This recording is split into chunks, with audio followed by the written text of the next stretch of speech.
Welcome back, everyone, to Changeling, the Amadan prophecy.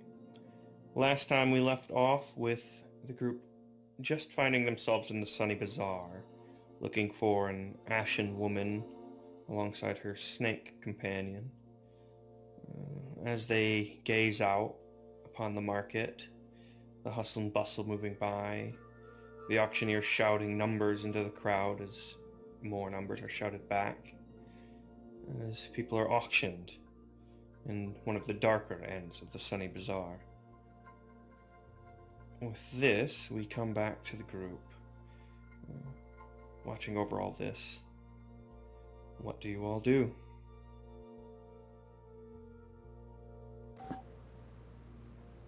It is, as I said, quite loud and bustling.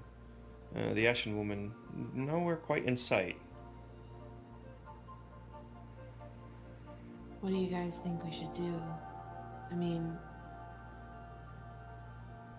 we saw that lady. Should we try to find her? I mean, I guess so.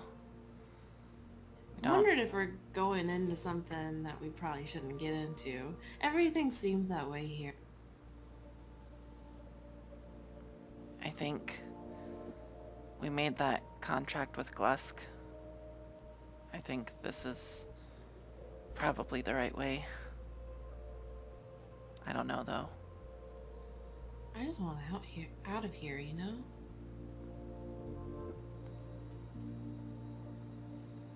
As you sit for a moment and talk, kind of taking in the scene, you see a rather familiar looking face. One very akin to a hyena. As you see Rollick once more wandering through and starts as he sees you. Why are you here? Sam is gonna step behind Rumi. We're just,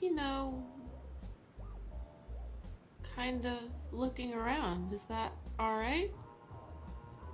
He snarls a little bit before he kind of backs off again. Yes. He kind of looks either way, almost panickedly, as if watching for someone listening. Careful. Vohcka is at the market today, selling. And we should avoid Vohcka? He kind of almost has a bit of a concerned look on his face. Yes, avoid Vohcka. What does Vohcka look like? As you say that, you notice the sensation of a hand creep up onto your shoulder as another figure kind of pops out from the side amongst the crowd towards you. The rather lithe and yet muscly creature saddles up to you, very lanky. Her overall form is rather slight, but again, very elongated yet hunched over. Her horns come close to your face as she raises hers up to yours. Vohcka, you seek Vohcka? No, but we were just, we were told by this gentleman of a name like that, and we thought it was an interesting name, but we're not really looking for... Oh. Each of you go ahead and give me a wits empathy roll.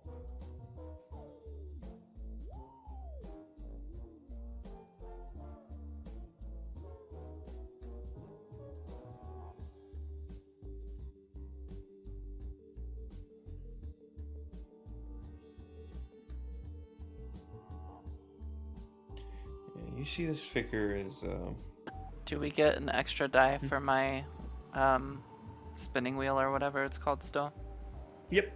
I'm gonna extend that whoop. until you get out. Yeah. Okay.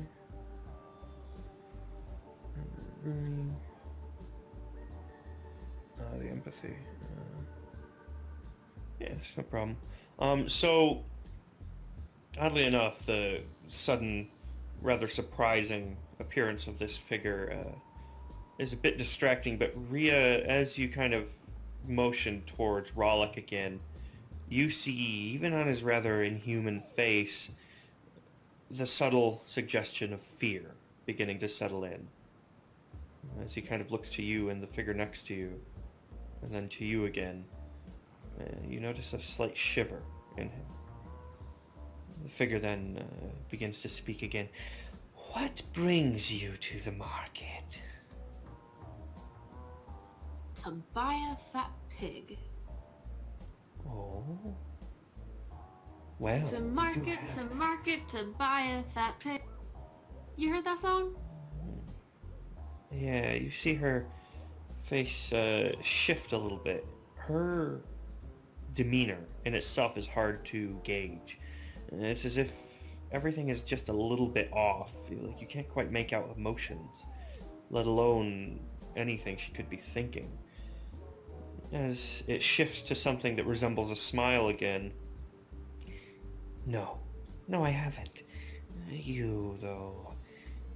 Vohcka would deal with you if you look for a pig. Well, I still am not quite interested in Vohcka, but thank you. You would insult the master of this place? Oh, no, not at all. We just, And yet you say you have no wish to speak with Vohcka? Well, I think that it's pleasant talking to you, and that's it. Would you like to be our liaison? Her face again twists a bit as she tilts her head and looks at the other two. You seem familiar. Who are you? I'm Sam. Sam will kind of peek out from behind Rumi. This is Rumi. I don't remember Rumi you just though. nods.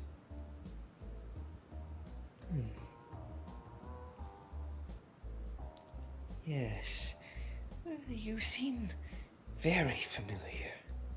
Yes, water, fire, and paint. How quaint. So familiar. You I'm all sure, kind of in have fact. those faces. Maybe we do know you though? What's your name? Oh. Well, she leans back a bit and then stands upright, easily twice your height, as thin as she is. My name is Vohcka.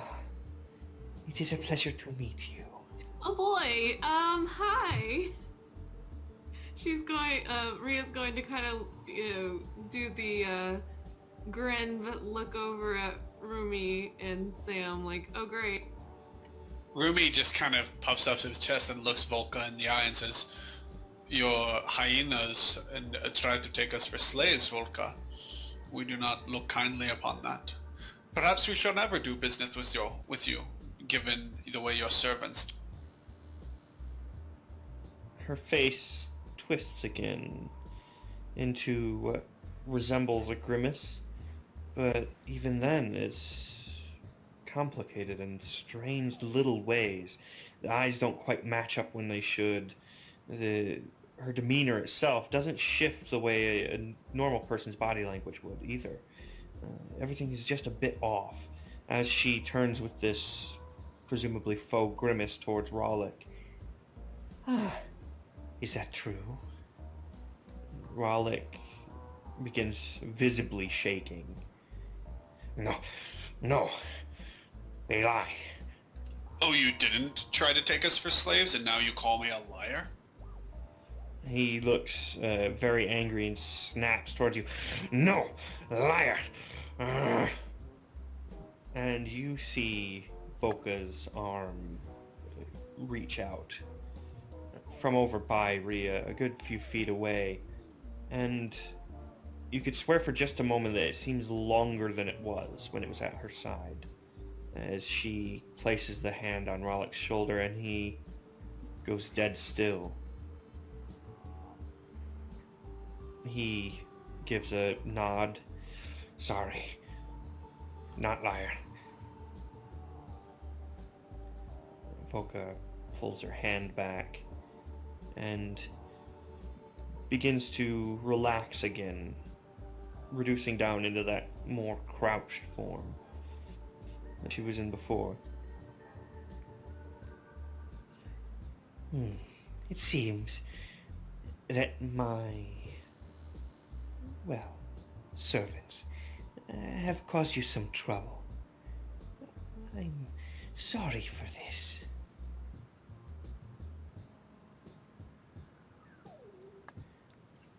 Your servants need merely learn to recognize who are the business opportunities and who are not. They treated us like cattle instead of like partner. Yes, it seems you would be quite suited to being a partner, yes? Is that what you wish? Vohcka has not had a fresh mortal in so long. I think we're just trying to find a woman here. She tilts her head again. Perhaps had not your servants insulted us so, we might be more apt to be a partnership. But now we keep our own count. She shifts a bit closer to you, her kind of slightly hunched step, almost serpentine the way she approaches. Oh, that is a shame. You do look so handsome. Well, as she kind of leans back, you all feel this faint sense of dread, like a snake coiling back to strike at something, before she then puts on that faux smile once again.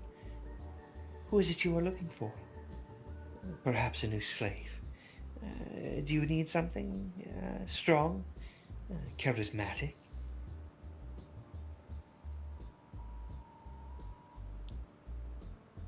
No, just someone who is here, I think. We just want to look around. Oh. Well. Who exactly is it you are looking for? If it is not Vohcka in her market, or... She looks over all of you again towards Rollick. Vohcka's servants? Well, if you describe them, perhaps I could help you find them. Yes.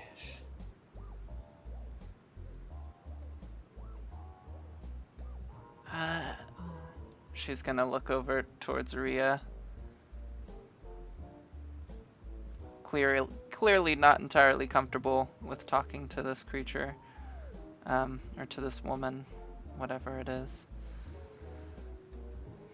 Yeah, whatever feminine features are not particularly pronounced. Although, again, as she moves, everything is ever so slightly off now and again. Every here and there, a bit more masculine, and then a bit more feminine, and then taller, shorter, everything just a bit off than the way it was the last second you were looking at her.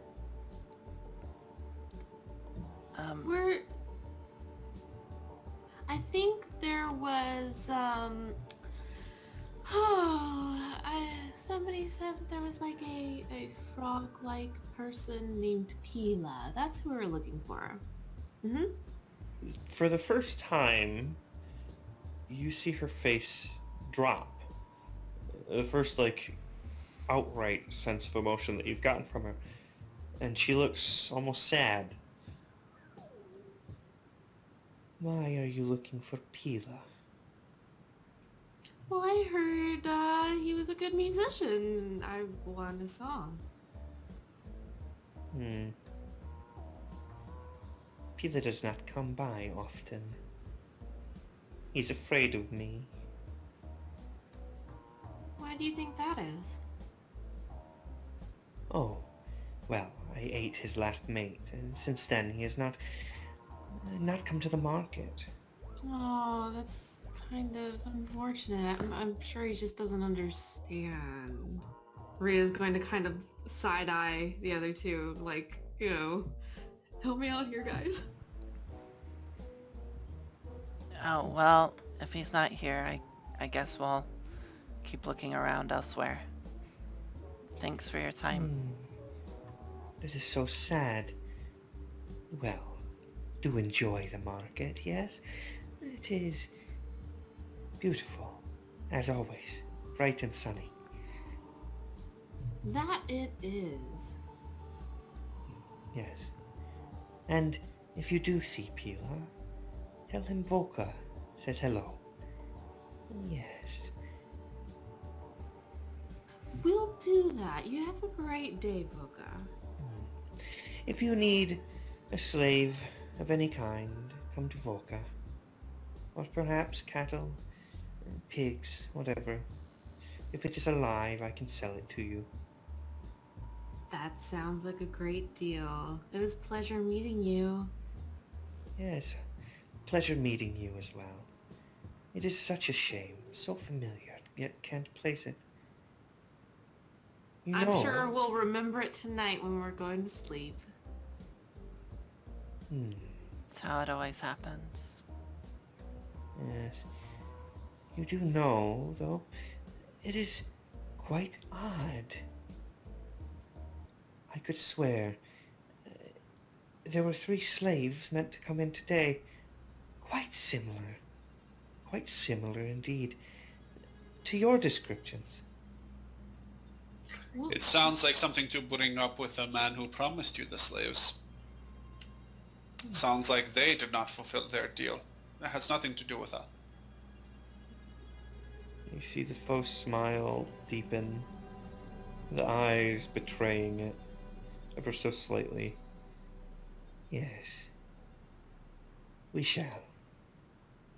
And with that, you see her step back into the crowd and fade off in the distance.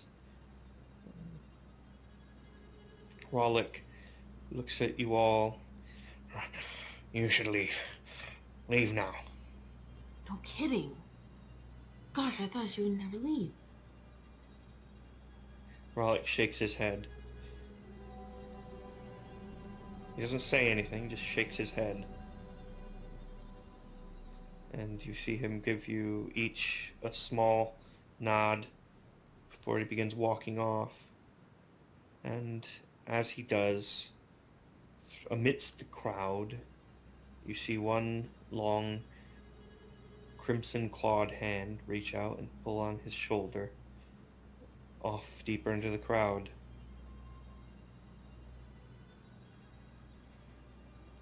I think we should go. Should try to find that woman while we can.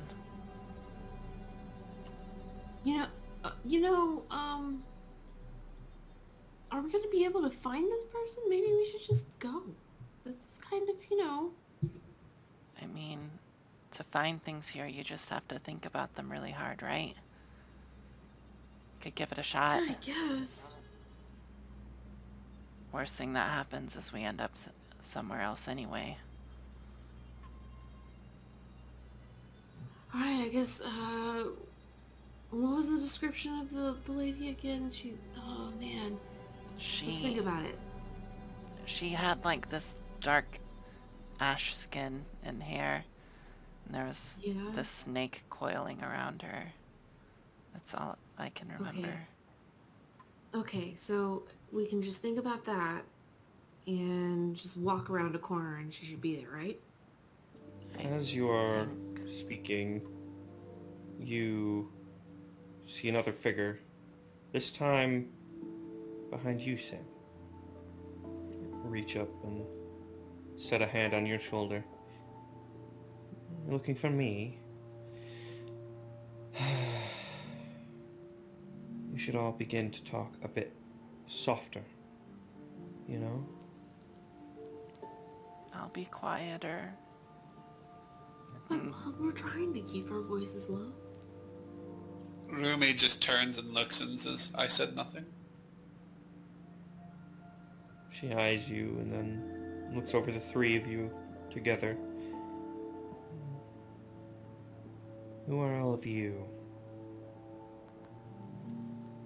Why do you know what I look like? Why are you looking for me? Okay, so we ran into, oh gosh, what was his name? Glusk. Yeah, Glusk.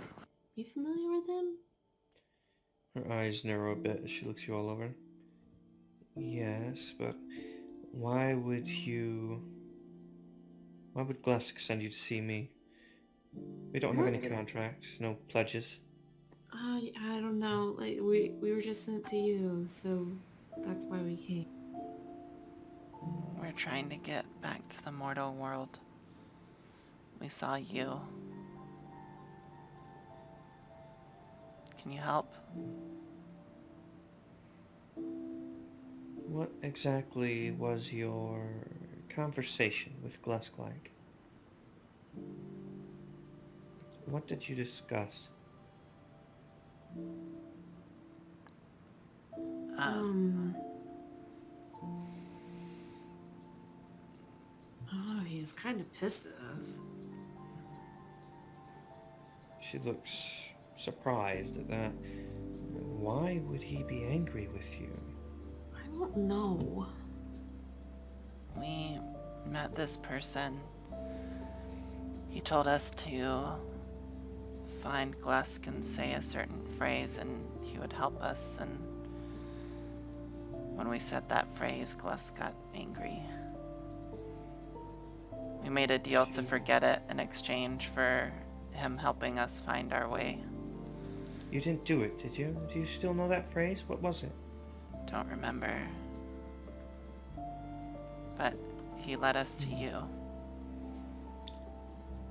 Oh. Well, perhaps I can help. In the name of Moonrays lost Oh no, remember. and deals forgotten, the moon shall thirst, shadow the sun and seal your bindings. Reveal your bindings, I apologize. Wait. That was a... Well, remember, trick is you guys don't actually remember it. He actually... Oh, yeah, physically you're right, remembers it. you're right. My bad. No problem. But yeah, she says, I suppose I could help you. What exactly is in it for me?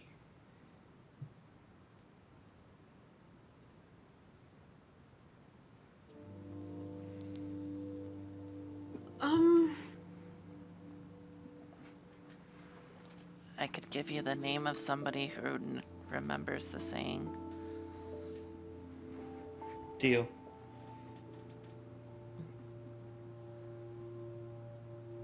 Well, I'll help you get home, and you tell me the name. Go ahead. She kind of looks at Rumi and Rhea for a moment. Well, wait a minute. How do we know you're gonna help us? Seal it.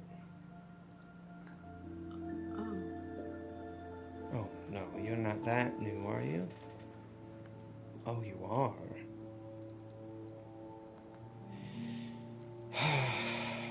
Come with me. I'll take you to speak with someone who can teach you. And then we can make our deal properly. Oh, okay. Cool. Okay. And try not to cry when you see her. Why, is she pretty or something? You see her smile. Yes, very pretty. Well, come on. Besides, she looks off into the crowd once more, every now and again seeming to spot something and then shifting her gaze again. It's never safe to talk here. Okay. Let's go.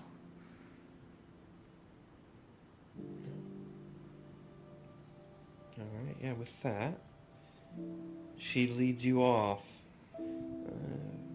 Very quickly, you are all out of the sunny bazaar. You just set this. Finally, she leads you to a rather ominous-looking house within the market. It is in a relatively wild-looking portion. Many of the buildings slightly run down. The shops around there are more shady. Many more alleys that seem to sprout up between buildings that only seem to really exist there to make alleys. And she leads you back down one of these and towards this door. And as you step in, it is a rather dark and dingy place. Let me just click you over.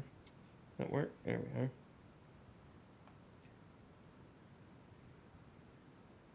There we are.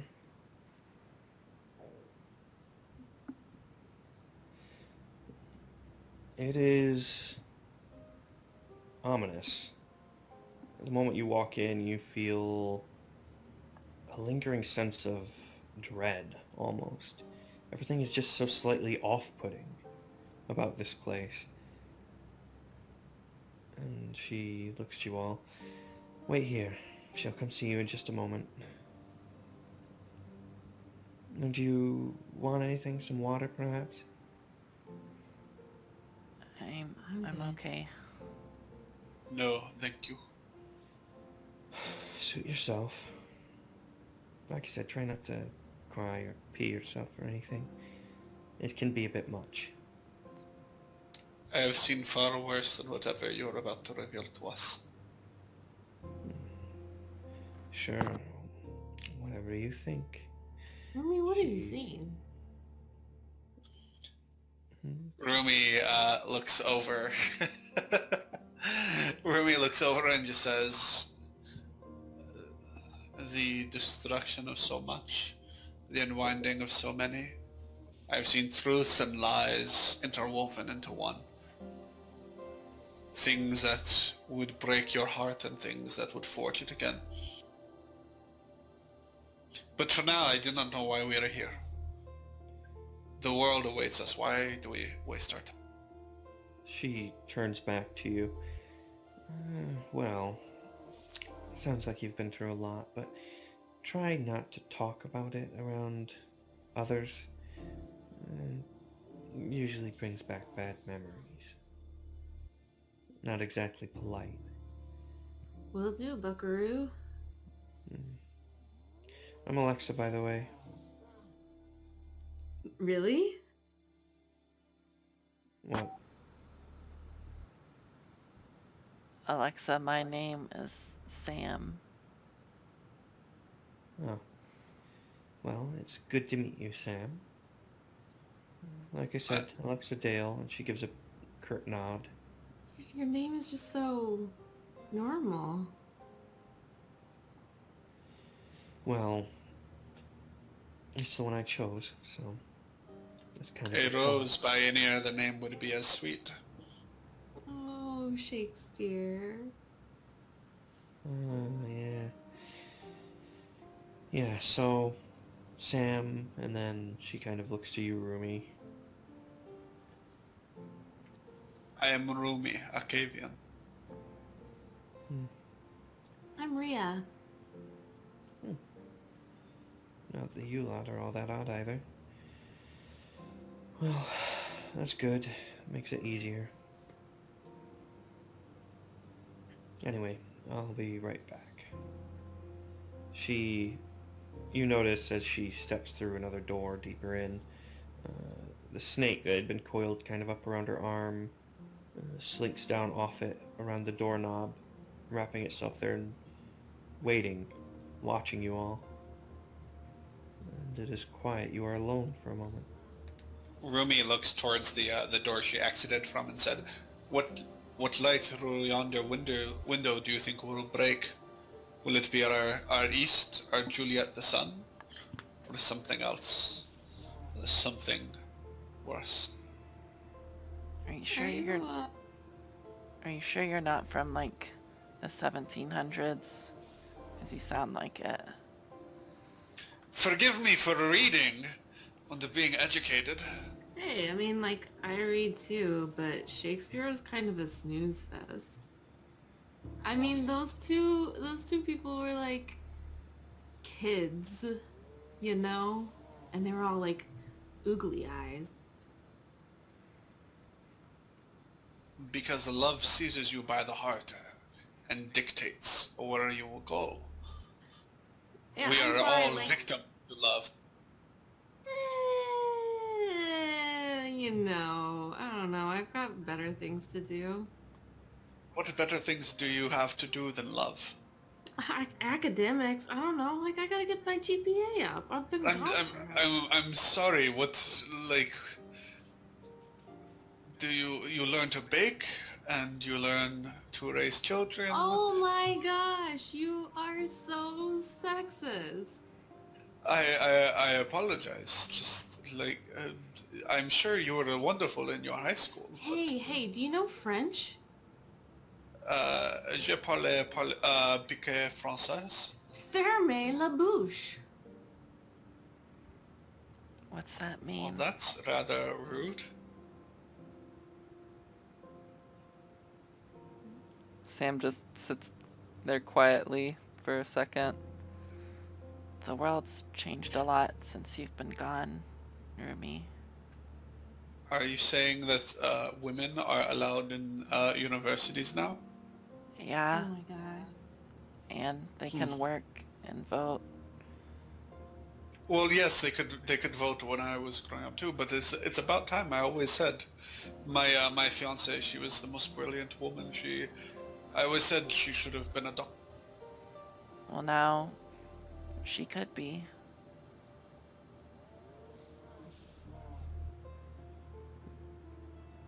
Maybe. Is she still alive though? I mean, you say so many years have passed. I don't know.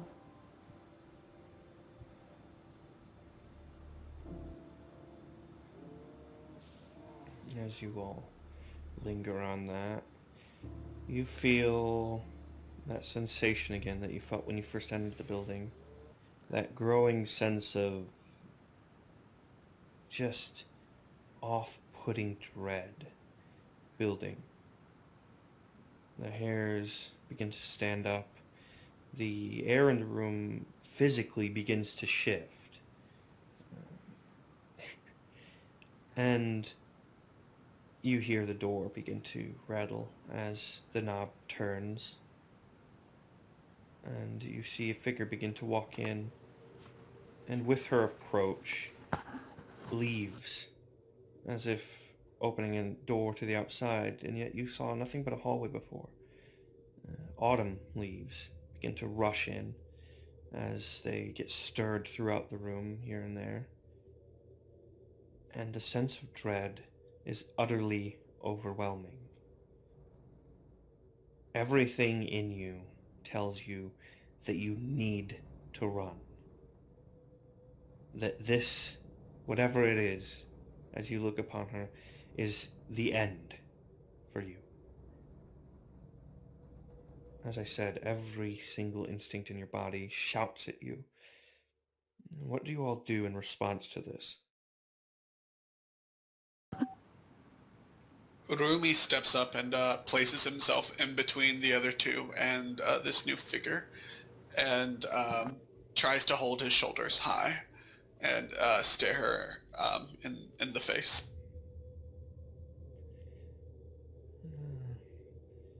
As you see the figure look down at you, go ahead and give me a wits composure to maintain eye contact.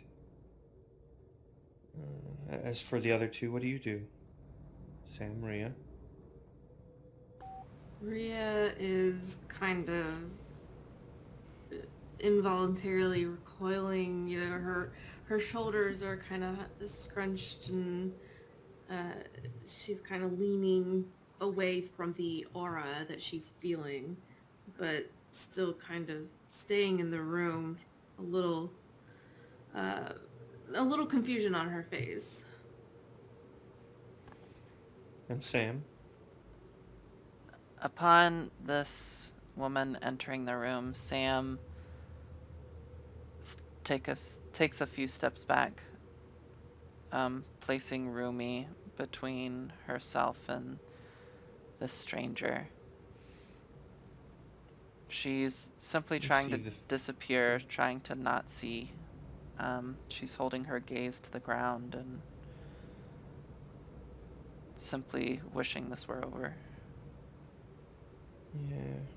Rumi, you do manage to maintain eye contact, and you see the figure fairly tall, probably a good half a foot taller than you, and anyone else in the room, easily. You see her look down, her head held high, but her eyes downcast towards you, and she smiles. Greetings. It is a pleasure to meet you all. She walks in.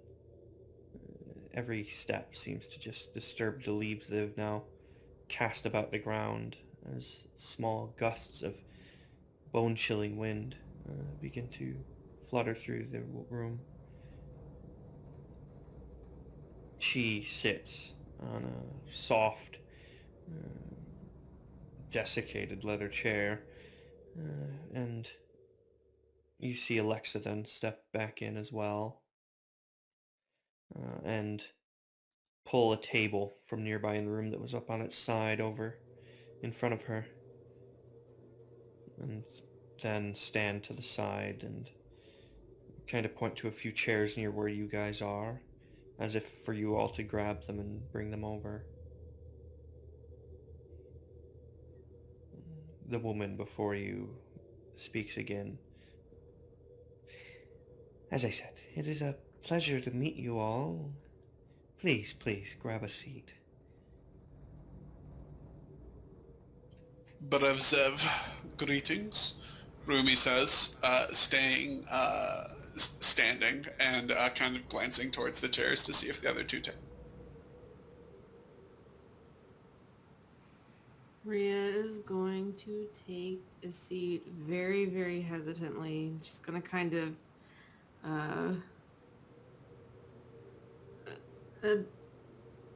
kind of keep Rumi as like a little shield, but also just trying to do as she's told without really giving much of a glance over to the being. Sam will slowly walk out from behind Rumi towards one of the chairs and sit close to Rhea, still not making eye contact and looking towards the ground. And Rumi will set himself like standing next to probably Sam's chair, but like half a foot forward in a space where he could quickly like interject himself between the two girls and whoever their strange new companion. She sitting is still fairly tall, but looks up at you, Rumi. Please, please do sit. I insist. You've been wandering for a very long time, and you do need the rest. I mean no insult, my lady, but I spent many years chained and bound and sitting and laying, and it feels good to be on my feet. I will stand, if it does not offend you. It does not. It will do. So, it is my pleasure to welcome you all. You can call me Weaver. Cool. Mm-hmm. Thanks for having us. And what is it that you weave? Her smile deepens, almost stretching from ear to ear. That is not important. You name yourself Weaver, but you refuse to claim your namesake? Most odd, if you ask me. Take pride in what it is you excel in. Yes, there's a difference, though, between pride and foolishness, isn't there? Yes, but you introduced yourself as the Weaver. We did not give you that patronym. Who You is learn in foolish? time not to be so rude as to ask one of their durance, or why they are called what they are. Apologies, I meant no disrespect and I did not mean to be rude. And then, nonetheless, you have been. Then tell me how to rectify my rudeness. Well, start by taking a seat, but it is not necessary now. You have all congregated Rumi here. drags over a chair, again slightly in front of the other two. Like to the right of Sam, but like 6 inches forward or so, and sits down, leaning forward, his arms resting on his knees. She smiles. It having softened before a bit, now heartily again. Well, thank you. Now, Alexa here has told me that she found you all in the market looking for her. Said you had a run-in with Glusk. What is all that about?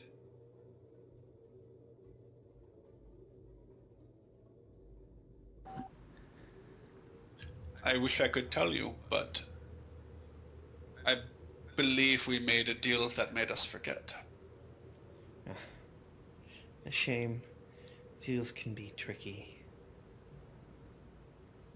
I was not in favor of the deal, but I was also not in favor of crossing a trophée even in a place such as this.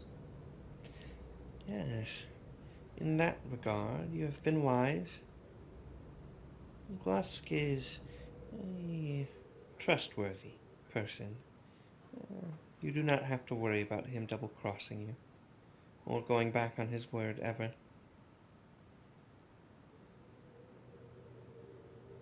Although it is quite surprising that you managed to anger him. It is a shame you have forgotten how. That is valuable information. It was something that came of the mouth of Micah. Well, see, the thing is we're going to kind of, let you in on a little secret, but we don't know how to do that whole cool, like, binding thing, that y'all do. Yes. How about this? Let me explain it to you all, and in exchange, I will do you another favor. All you have to do is sit and listen and watch. And after that, I will help you get home. We have much to discuss, but first I think this would be very appropriate. A gift to a newcomer, if you will. Rumi looks obviously uncomfortable at this proposition. Do not worry, I won't seal you or make a pledge.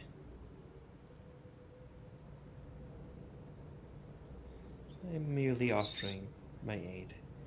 So there is no cost to your aid? She smiles again.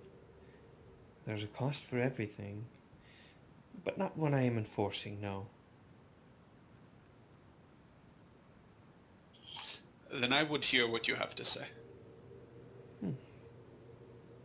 Yes, well, for example, if one of you said you would do something to me, that is all it takes.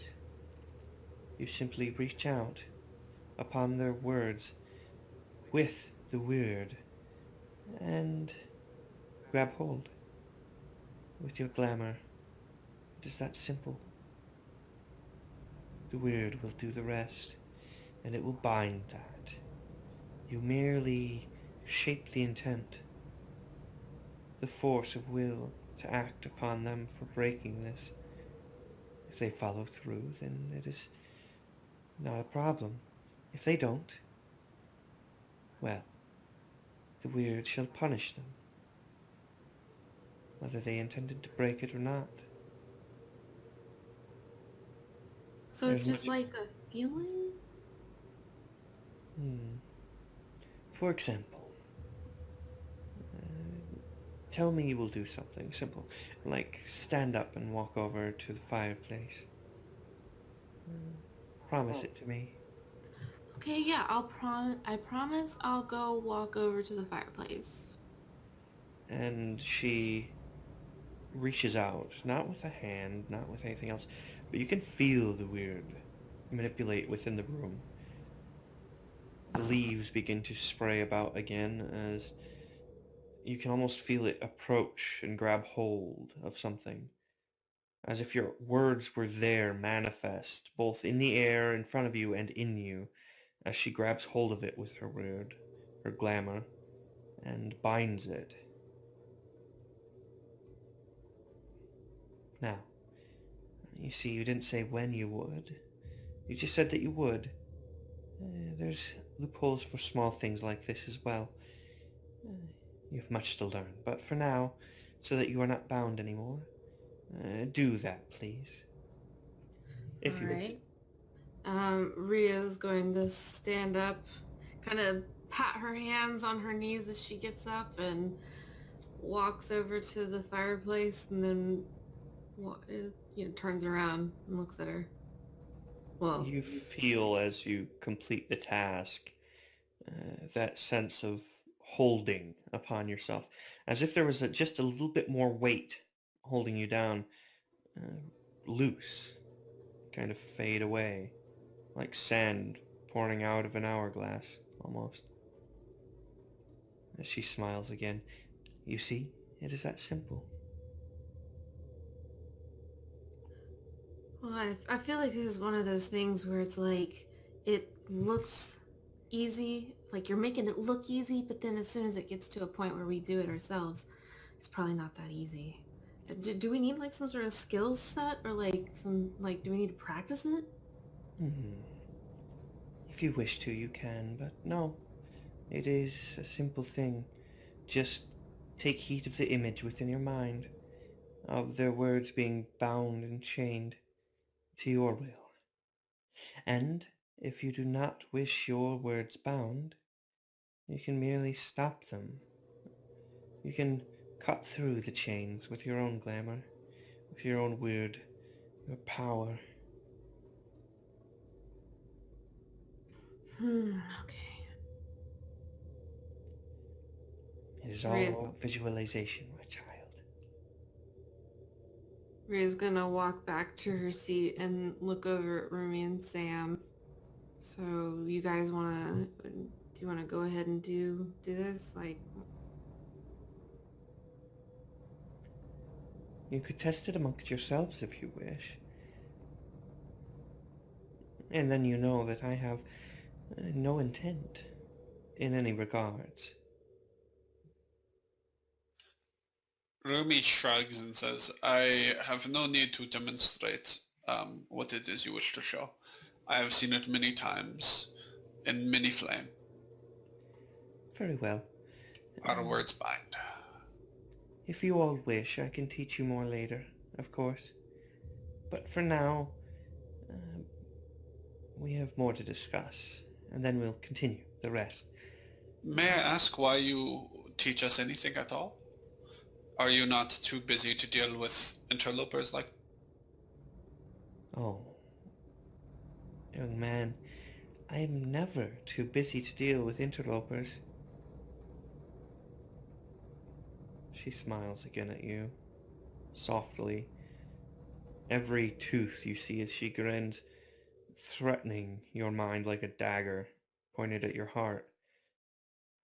Every twitch within her face as she moves, each seeming like a predator getting ready to pounce upon you. Everything she does brings dread into the room. As she gazes between you all. But, to answer your question, she stands again and gives a curt bow. I am Weaver, Queen of Autumn, of the Freehold here. Many call us the Myriad.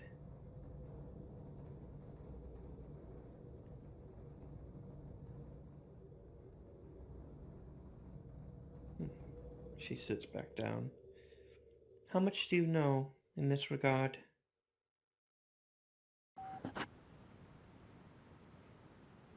Not, not a lot. That is a shame. You see, I know a great deal. You've left before.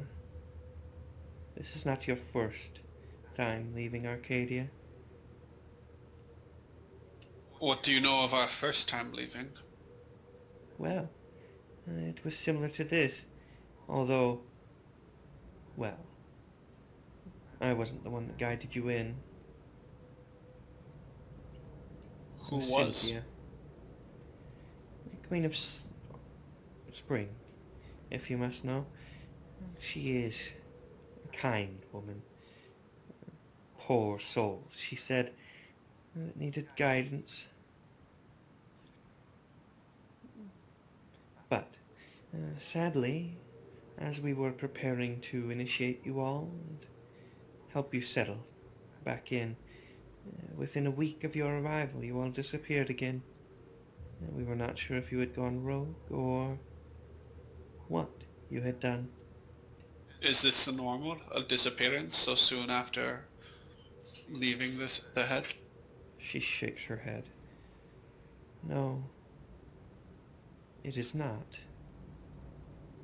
Few ever truly escape the hedge, but even amongst that number, far, far fewer ever return and then escape again. It is curious. From all the intelligence we gathered, no hunters were sent for you. You were just gone.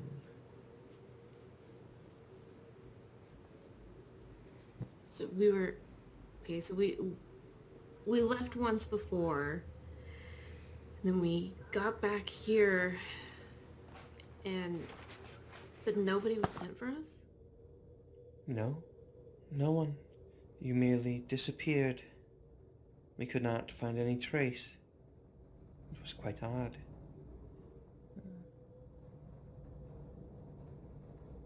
So do you know if anybody's after us now? I could not be sure. Have you angered anyone lately? Aside from Glusk, of course. We do have a slaver looking for us. Vohcka? Maybe. Ah. Interesting. Ah. Are you sure you don't wish to tell me more? I don't know. What do you You think, could seal it. Remy? I do promise that I will not tell any others aside from the other kings and queens. Or the agents that will keep you safe. Well, why would you tell the kings and queens? Her face drops a little bit. Because order must be maintained. You see, the freehold has its benefits, but sadly, it does restrain us. If we wish to keep everyone safe, there must be some semblance of order. It is not an easy task, keeping the gentry from walking back here and taking everyone, or from them sending hunters to pick us off one by one. We must trust one another, as hard as that is. Yeah, I get you. Okay, I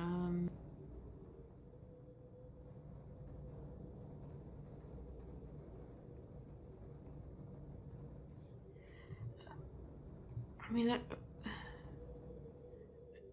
so you're not going to tell anybody what we're going to tell you, right? Apart from, the kings and queens and all that fun stuff. Yes, I will not relay the details of this conversation to anyone beyond the kings, the queens, and our close agents that would protect you. Rhea is going to try to bind her to that. Yeah, you feel that sensation. Again, kind of similar to the way it was with your own, but this time, go ahead and describe how you turn it outwards. Okay, so she's going to kind of feel that sensation that she was describing, and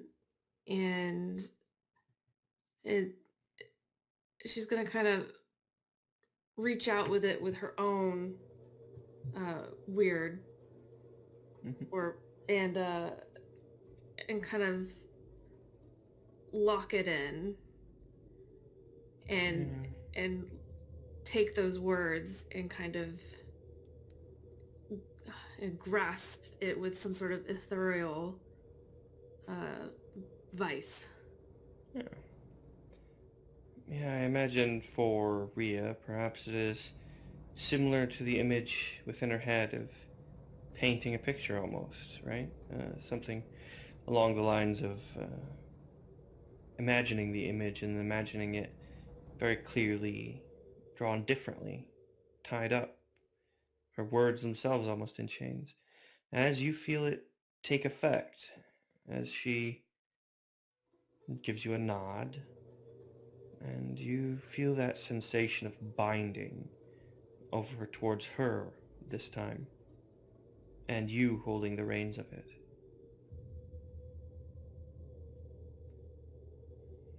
Yes, you see? Now, if I had not wanted to, I would merely cut through the chains, if you would. Okay, so this is what it feels like then. She gives you a soft nod. Cool. All right. So yeah, that's the one that's after us. The first thing I remember honestly was just we were walking through the woods and there was this hobgoblin who was taking us someplace and we were supposed to be puppets and he was not very happy that we were actually cognizant. I don't remember how we got there. Hmm. And what did it look like? It's kind of beaky, well, very beaky, like a big, very big beak. Hmm. Are you familiar with him? I don't know. Like he was pretty upset. We had him running away. Well, Rumi had him running away. Hmm. She looks to you, Rumi. Is this a suitable description? Rumi nods and says, it is. She then looks to you, Sam, leaning a bit to the side to get a good look at you. Well, and for you, is there anything different that you noticed, young girl? Um, no. Very well. I know it can be frightening, but do not worry. We will have you home soon enough. Hmm. Regardless. Go ahead. Ree's gonna be kind of hesitant. Like, well, why did you want to know what he looked like? Well, many reasons. If there was one sent, presumably by the gentry with all of you, it may be one to look out for. To kill, if nothing else. Or Nice. perhaps to gather information from. He he was going to take us to the market to sell us, but we were supposed to be like puppets. Does that ring a bell with you? Hmm. I cannot say it does. It is very odd.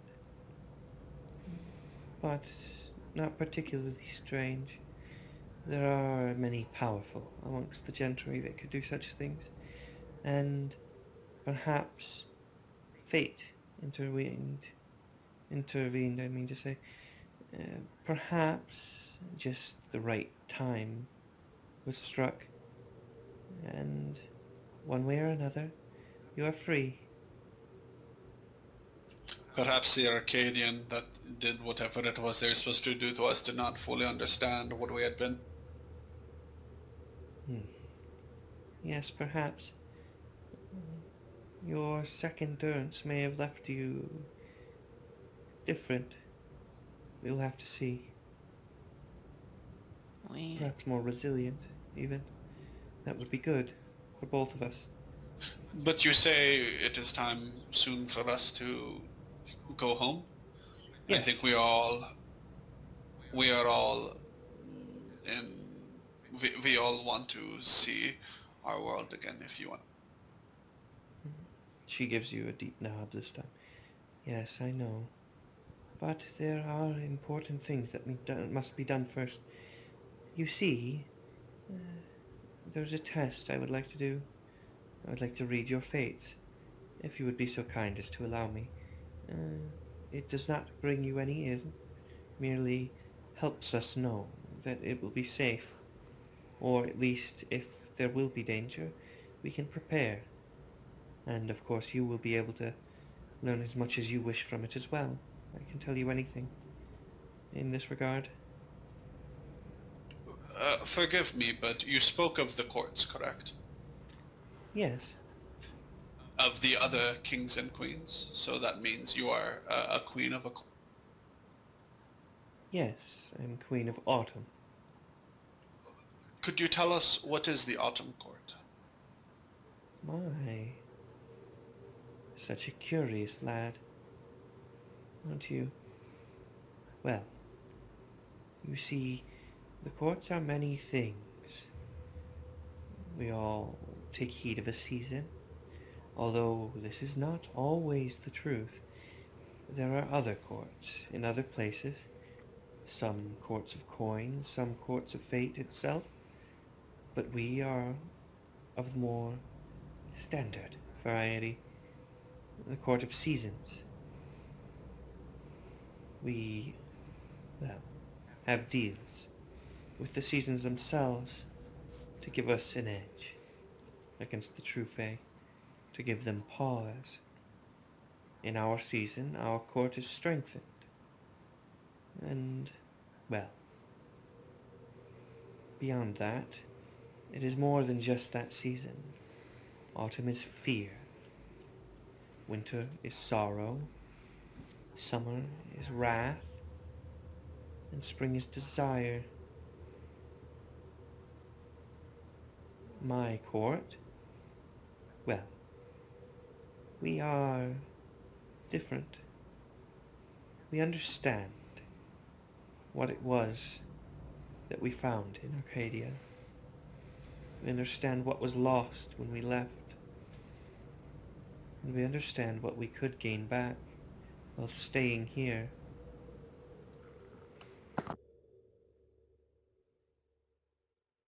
Fear and understanding, you say?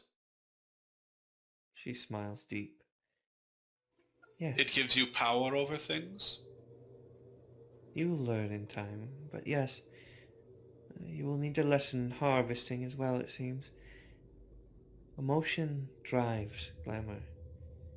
Memory, even. And to harvest is to harmlessly take emotions, gather them, and give you strength. Yes, well, fear and understanding, you say. It gives you power over things. It gives you power over the emotions you could harvest, but also over the things you understand that others don't. You ask us to share with you, to allow you to read our fates. And perhaps it's true that doing so you will reveal things that would allow you to protect, but it would also reveal things that would give you power over us, would it not? Yes, it would. Though perhaps not in the sense you think. But that is part of the cost, you see.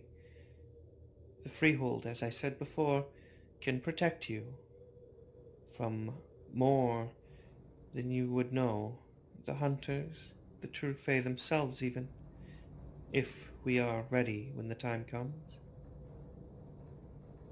That is what we offer.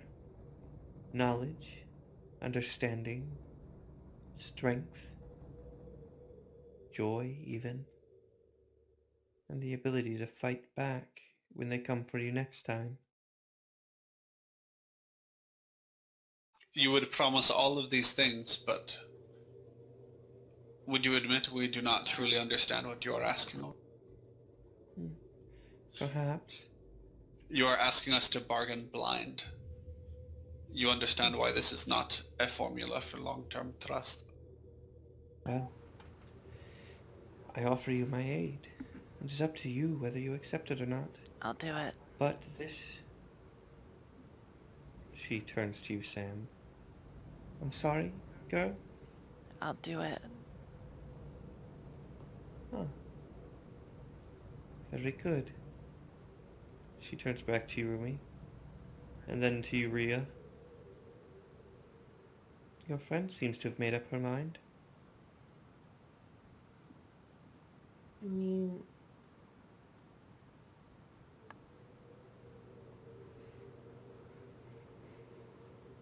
Sam, are you sure you want to do that?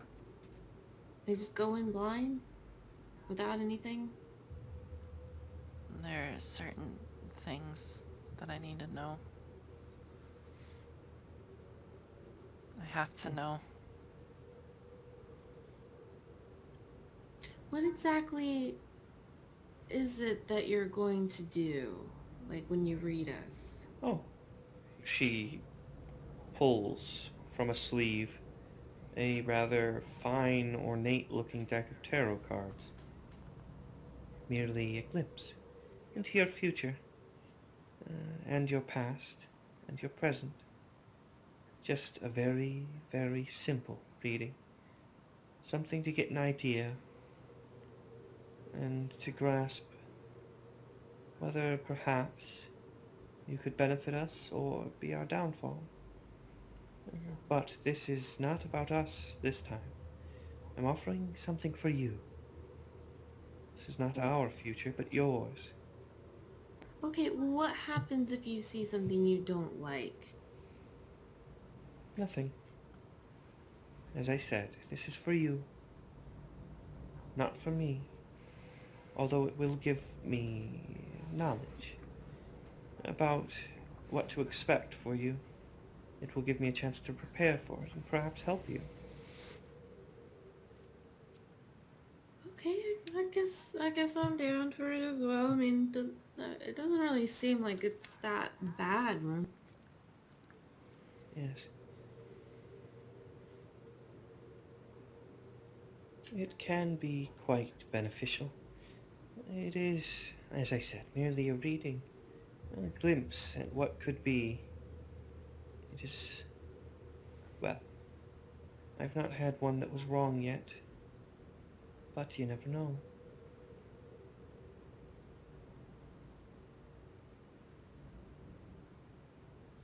Rumi nods and says, if you wish to, I will not stand in the way. Very well. And, besides, I could just do it while you weren't here. She Oh, smiles really? at all of you and gives you a nod as you ask. Yes. This is merely for your benefit. We will read far more before we help you get settled. There are many preparations that must be made. When you get back, it is sad to say, we cannot just let you run free. You see, it is dangerous out there. Even back in our home. For us and you. You must understand, we mean you no harm or ill will. It's not as if we do not trust you, but there will be a small period where we need to ensure that you are not under control. Yeah, okay. And if we are under control? Well, we will take care of it for you. Remove whatever binds you if we can. If not, we may have to bring you back to the market. From there, you are free to live within the hedge, or even to wander back into the mortal world. But if you are puppets, you will not be tolerated within the city. But given the way things have turned out so far, you're finding your way here. I think whatever bound you perhaps broke. You seem free enough to me. Yeah, I don't really feel like a puppet, so, but, you know. Yes. Well, the truth they have insidious ways. For now, you're reading. Are you ready? Yeah, go for it. Very well. She begins to shuffle her deck of cards. And as she lays them out and then spreads them again and pulls them back and shuffles them, finally she lays the first card onto the table, and then the second and the third, all upside down.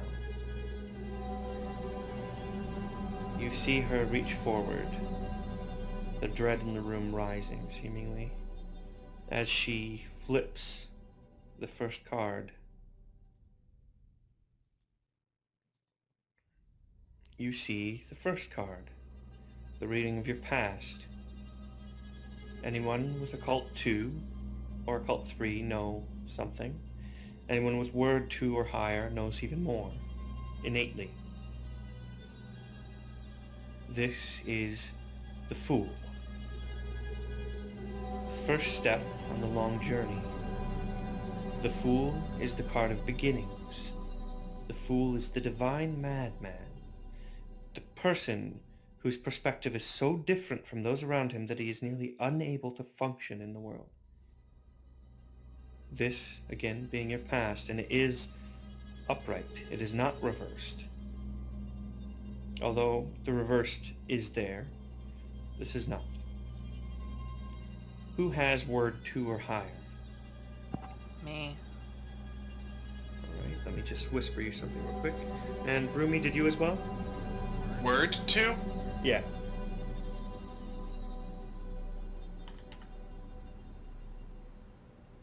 Yep. Do you have word 2 or higher? I believe you do. Word. Bottom right of your That's not a character sheet. skill Let me or see. a regular, like... Nope.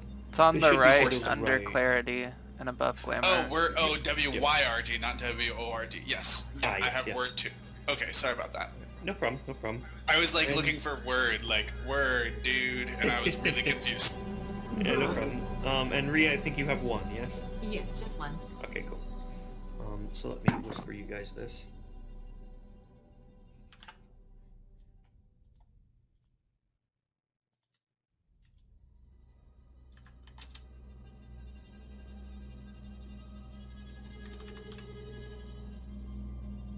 You can see this, correct?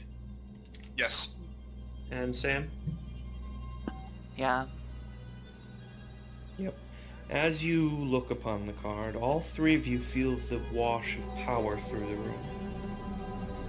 The sheer will within this. As she then smiles. Well, that is not too bad of a card for your first. It is interesting though. But it makes sense for your past, given your first escape. I suppose. She does look rather deeply into it. It is rather strange though, nonetheless. Then she reaches her hand over to the side, and then she flips the second card. The Tower. Upright. Lofty goals are brought low. The proud are humbled. Potential for disaster. It is not reversed. you all know that this represents the present. Then again, whisper the two of you.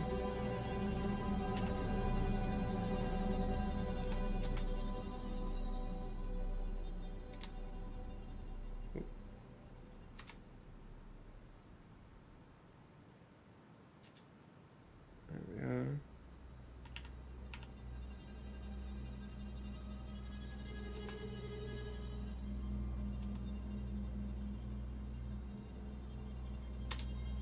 There we are. As you all look at the card, there is a genuine sense of dread in the room coming from her as she looks almost worried. Well, it seems this is a turbulent time for you. You must be careful. Something is happening, it seems. Something terrible. And more could be terrible. But this is the present. Something is happening. Not going to happen, perhaps. And it hasn't quite finished happening yet either. Thus it is not in your past. Be cautious as you continue. And then she reaches for the third card. As she reaches towards this card, you see her hand pause over it.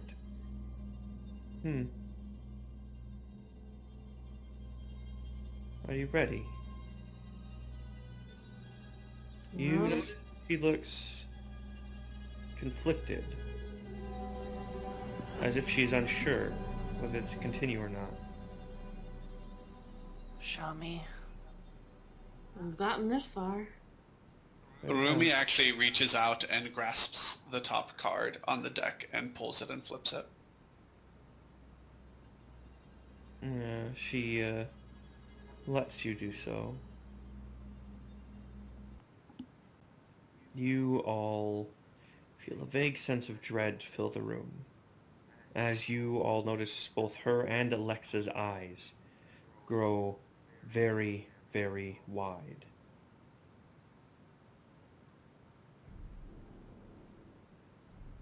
As you see the third card, the future, the Ten of Swords, the worst card in the tarot deck, death, disaster, utter ruin, murder, violence, failure, and destruction of everything held dear.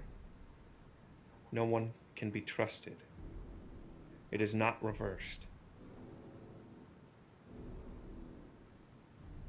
And I will now whisper the two of you again.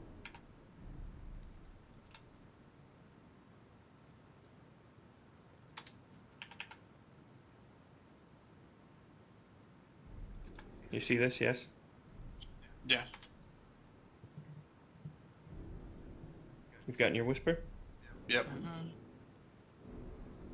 You notice that the sensation that filled the room before is now physically palpable, as if it is hard to move. It reminds you almost of Glusk, but is different. Her eyes are ever wide, almost swimming within themselves. Pits of black that seem to go on forever as she stares into this card. She looks up at the three of you, and for a moment, you see what looks like fear within the Queen of Autumn. Before it fades back, she sweeps the cards together and puts them back on the stack, shuffling the deck. Well,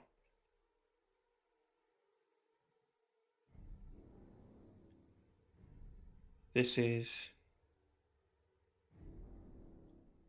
We need to get you home.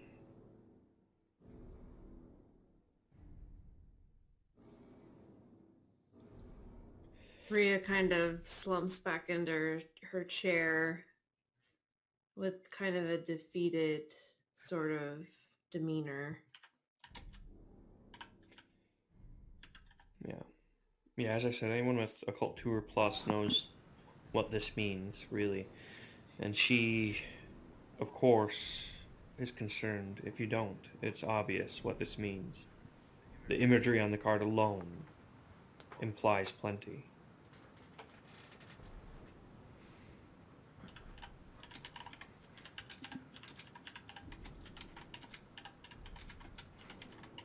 I feel like everything's kind of futile now. Well, not entirely. As I said, knowledge of the future can change the future. Knowledge of fate can change things. There are a million strands in the portents and visions that unwind from our fates. To see even one with many knots, does not bind us to that. I have seen much. Many worlds that could be, many worlds that were to be, and many worlds that were never to be. What of these readings I cannot say. Yes. Well, I do not want to make you more afraid than you already are, but she lifts the deck up and casts it about the room as if the leaves. And you all see there that each and every card that has fallen is the Ten of Swords. Whatever this is, it is not good.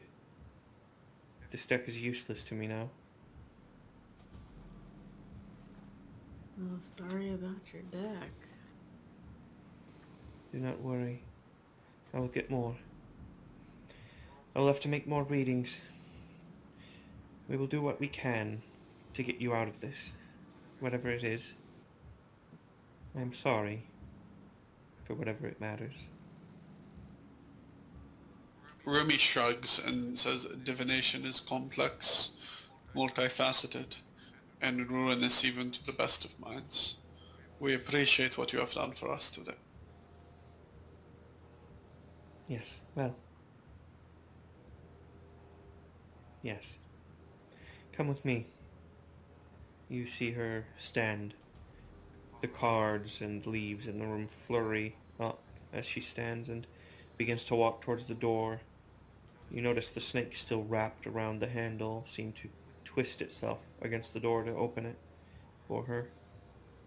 As Alexa reaches her hand out towards it and it wraps around it. Alexa turns towards you again, kind of gives you a nod as if to follow. You will notice a tear rolling down her cheek as she moves to follow Weaver. Hey, Alexa, are you okay? She turns towards you. Yes. I'm sorry. I didn't mean to. I'm sure everything will be fine. Yeah, sure. Like, everything will come out the way it should, you know? Yes. Yeah. Come on. Let's get you all home. Yeah. Can't say no to that. Let's go. Do you all follow? Yeah, Aria's gonna follow. Rumi will follow. How Sam about you, Sam? stays for a moment looking at all the cards. She's gonna pick one up and kind of hide it in her robe. And then we'll walk out. You all step away from the room. It is quiet as you walk down the hall. Foreboding with Weaver's presence, she leads you down deeper, down a set of stairs to a large, ornate wooden door. Are you ready to leave? Yeah.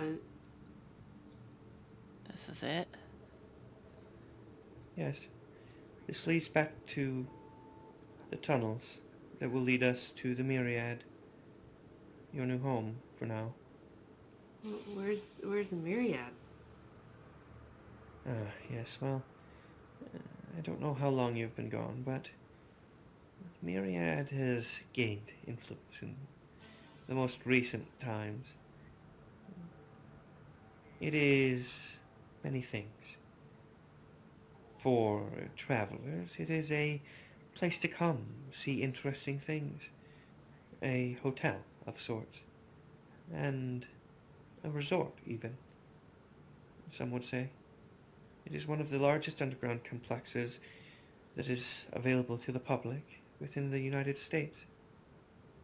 Wait, so it is in like like where we live, Yes, right? yes.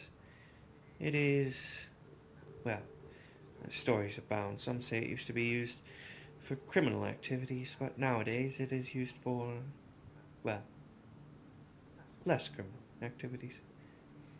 For our sake. You see, years and years ago, it was, well, taken over, you could say, by the local changelings. And slowly, over time, it has been made into a place of renown, a tourist hotspot even. Now, we have one of the only capsule hotels in the US, as well as many other fine attractions. We've a fully functioning club, uh, a couple of dance floors, a stage for performance, hotel rooms, much. And for us, she kind of motions to everyone, we have a safe place to call home, away from home. Somewhere we can go, where we won't have to worry about others, or our pasts, even. Oh, so we could see you there too? Deeply. Perhaps. In time. You will have to meet all of the kings and queens. In time, again. For now, you'll have to get settled. We'll take you and get you set up with some rooms in the capsule hotel. Once we check some other things, we will get you set up with proper rooms. But for now, I'm sure you could all use a good bit of sleep after your travels. Yes? Yeah. So once we go there, we're gonna be safe there? Oh, of course. We have some of the highest security in the entire city. Well, the Awesome. entire country, really.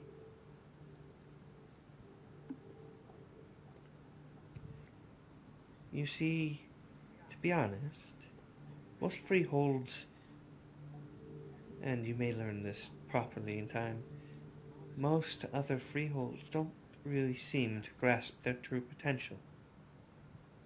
My predecessor, and the other predecessors were luckily enough quite apt at this leadership role that they took up.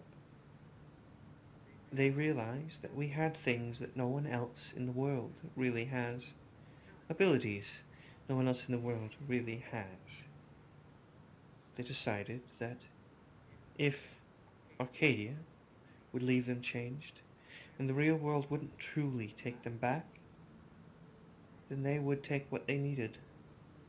They would remold a place for themselves, a bridge in some aspects. That is why this is called the Braven Market. One of the few goblin markets ever tied to one location truly. And what became of your predecessor? Well, time plays a harsh game with us. Regardless, we are the new generation. Well, I am Not quite. But my predecessor is long gone. She was in the city before the myriad truly began, even. Probably longer than you. She smiles at you, Rumi. That sense of knowing dread filling the room again, centered around you almost. Rumi seems to sink into himself a little more. The constellations and supernovas and stars burning within his hair and his chest dimming at the. Mm. Suffice to say, though, we realized we had potential, and we made use of it. We took advantage of what made us different instead of fearing it and running away. The King of Winter is not as keen on this, but nonetheless, he acquiesced.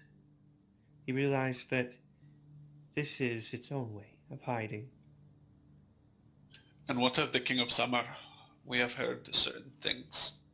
Her face grows dark, dour, outright. The King of Summer, yes? Daniel is not keen on the aspect of us as a bridge, to say the very least. He sees Arcadia as something to be destroyed, really. But he understands that what makes us different makes us powerful, just as the way it makes all things powerful. Something to be destroyed or something to be conquered? Her face again slips a bit. Well, perhaps if it were conquered, we would get along better. But, unlike you, his flames only bring death and destruction. Although he is useful. As the King of Summer, he is the head of our secure in defense. His court holds one of the only strongholds that can truly be called a stronghold within the hedge, owned, operated, and held entirely by changelings.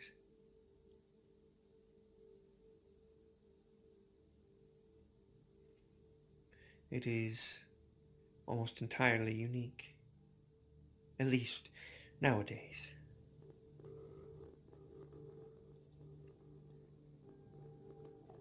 You will meet the others in time as well.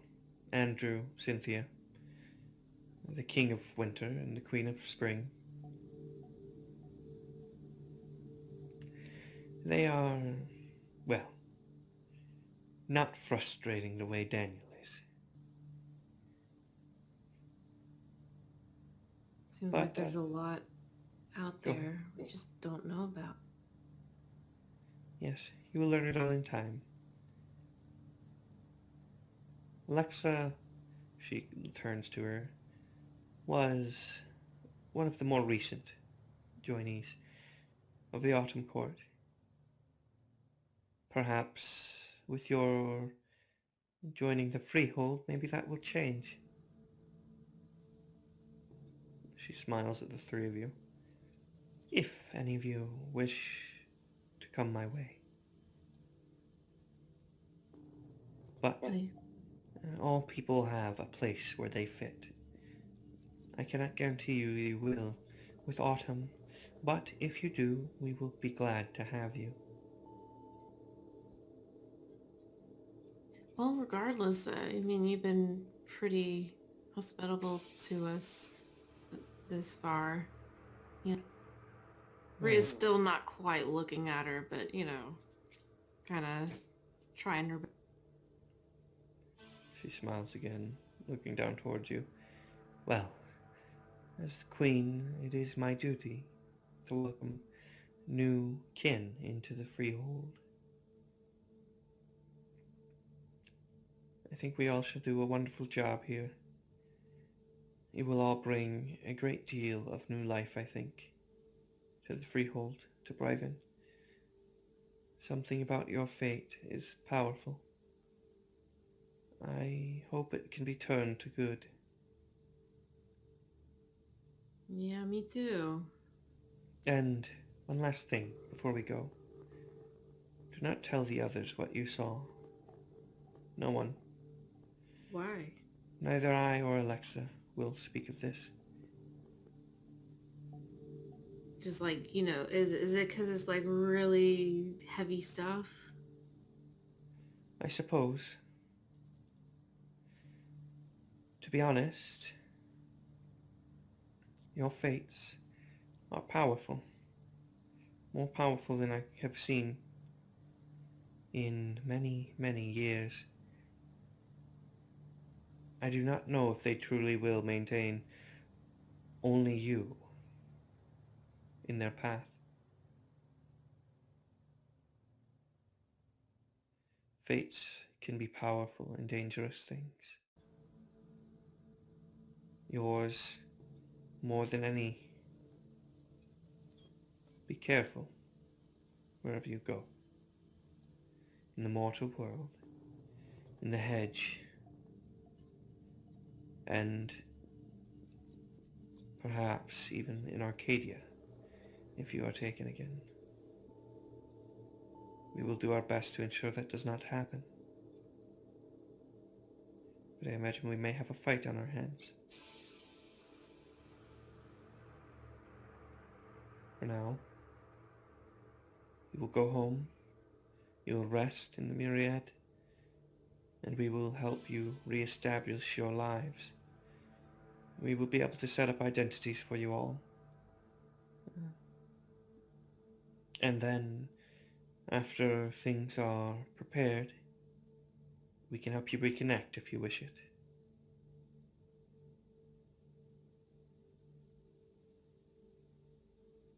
Alright, cool. Reconnect to what exactly? She looks to you and smiles. Your family.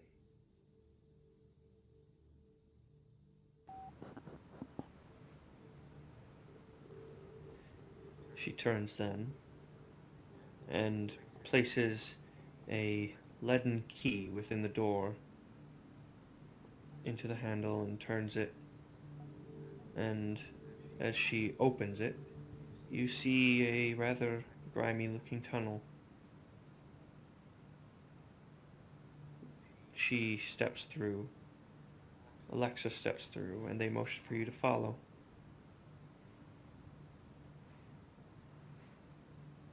Priya steps through as well.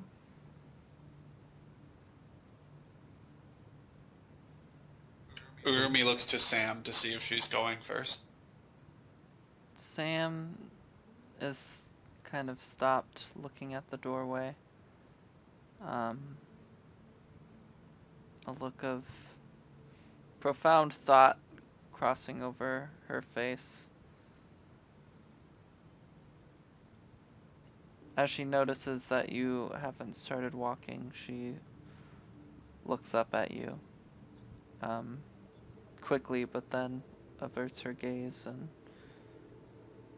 will slowly walk forward.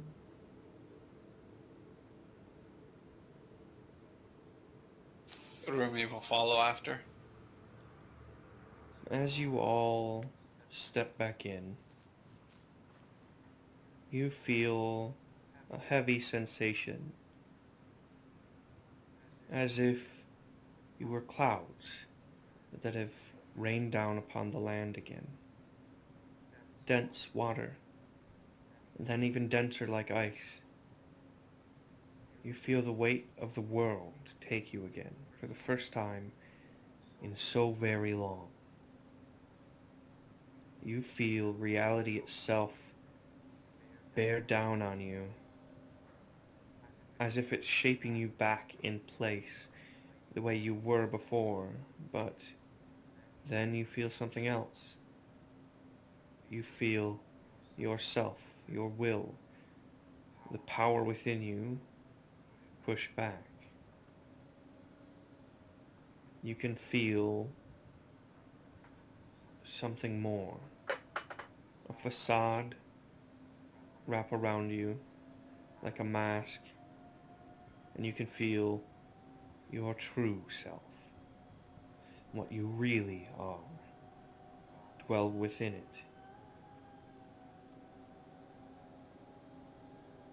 Weaver looks at you and smiles and closes the door. Welcome home. She begins leading you down the corridor, and as she places her key within another door, minutes later, you see light burst through it, filling your vision. As this is where we will end it, and fade as you enter the myriad, as you re-enter the mortal world. Dun dun dun. Hey, we Yeah. did it. Congratulations. Yay!